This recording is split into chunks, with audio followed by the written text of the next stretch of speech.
तारीख 16 नवंबर 1951 सऊदी अरब के जिद्दाह में पार्टी चल रही थी। होस्ट थे ब्रिटिश डिप्लोमेट सिरिल ओस्मान। उन्होंने शाही परिवार को भी न्योता भेजा था।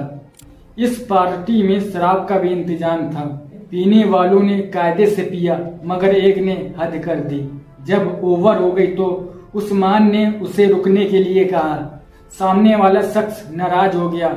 पहले उसने बहुत हंगामा किया, फिर बंदूक निकाली और उस्मान की गोली मारकर हत्या कर दी। हत्यारे का नाम था प्रिंस मिस्री बिन अब्दुल अजीज अल साउद। सऊदी अरब के तत्कालीन राजा अब्दुल अजीज का बेटा। हत्या के बाद 2 अहम फैसले लिए गए। प्रिंस मिस्री शाही परिवार से था, इसलिए उसे सजाए मौत की बजाय आजीवन कारावास हुआ। दूसरी चीज ये हुई कि राजा ने सऊदी अरब में शराब पर पूरी तरह से बैन लगा दिया।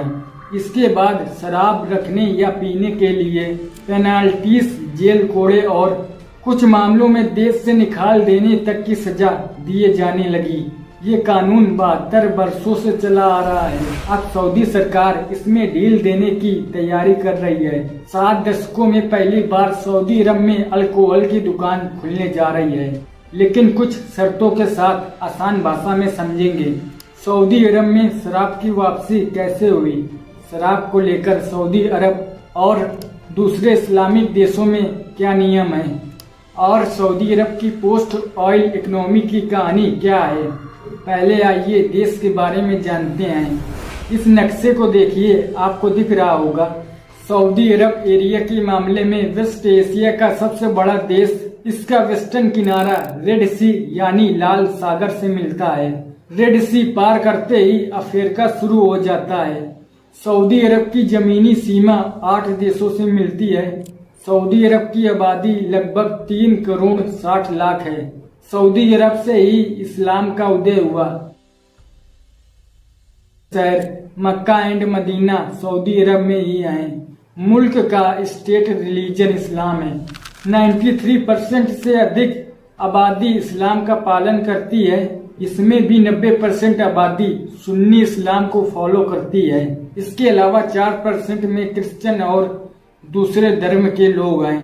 आप जानते हैं सऊदी अरब के इतिहास के बारे में। 1932 को शाही आदेश के तहत किंगडम ऑफ सऊदी अरब की स्थापना हुई। बिन साउद पहले राजा थे। कालांतर में इन्हीं का परिवार सऊदी अरब में शासक बना। 1938 में यहाँ तेल के कुएं की खोज हुई। इसके बाद कंट्री की किस्मत ही बदल गई। सऊदी अरब पैसे और वर्चस्व के मामले में मिडल ईस्ट में ताकतवर बनता चला गया।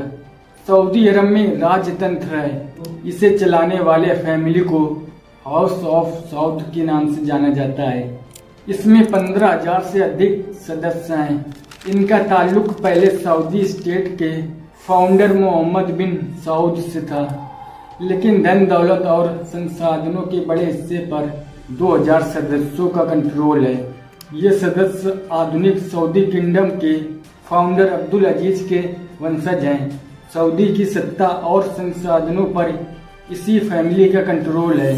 इसी वजह से हाउस ऑफ साउद को दुनिया के सबसे अमीर शाही परिवार में गिना जाता है। सऊदी अरब में सबसे बड़ा पद है राजा का। उसके बाद क्राउन प्रिंस का नंबर आता है। क्राउन प्रिंस ही सऊदी अरब में अगले राजा बनते हैं। फिलहाल सऊदी अरब की कमान मोहम्मद बिन सलमान के हाथ में है। वे सन 2017 में क्राउन प्रिंस बन गए थे। सितंबर सन 2022 में उन्हें प्रधानमंत्री बना दिया गया। मोहम्मद बिन सलमान मौजूद किंग सलमान बिन अब्दुल अजीज के बेटे हैं। क्राउन प्रिंस बनने के बाद मोहम्मद बिन सलमान ने सऊदी अरब के इंटरनेशनल रिलेशंस को मजबूत करने को प्रायोरिटी दी। उनके कार्यकाल में महिलाओं को आज़ादी मिली। कई रूढ़िवादी पाबंदियों में ढील भी दी गई। बीते कुछ वर्षों में सऊदी अरब में ऐसा प्रचार किया गया है कि मोहम्मद बिन सलमान लिबरल आइडियोलॉजी के रूलर हैं। पॉलिटिकल पंडित्स की माने तो मोहम्मद बिन सलमान खुद को मॉडर्न इस्लाम का लीडर खुद को साबित करना चाहते हैं। यही वजह है कि वे जमी जमाई प्रथाओं को बदल रहे हैं। इसी कड़ी में शराब की दुकान खोलने का फैसला आया है। हालांकि इनको सऊदी अरब की पोस्ट ऑयल इकोनॉमी से भी जोड़ा जा रहा है। शराब का स्टोर रियाद के डिप्लोमेटिक क्वार्टर में खोला जाएगा। यहाँ सबको शराब नहीं मिलेगी, कौन खरीद सकता है। दूसरे देशों के डिप्लोमेटिक स्टाफ अभी तक वे सील बंद पैकेज में शराब कंज्यूम करते थे। इसको डिप्लोमेटिक पॉज कहते हैं। ये रहे कुछ शराब के रूल्स।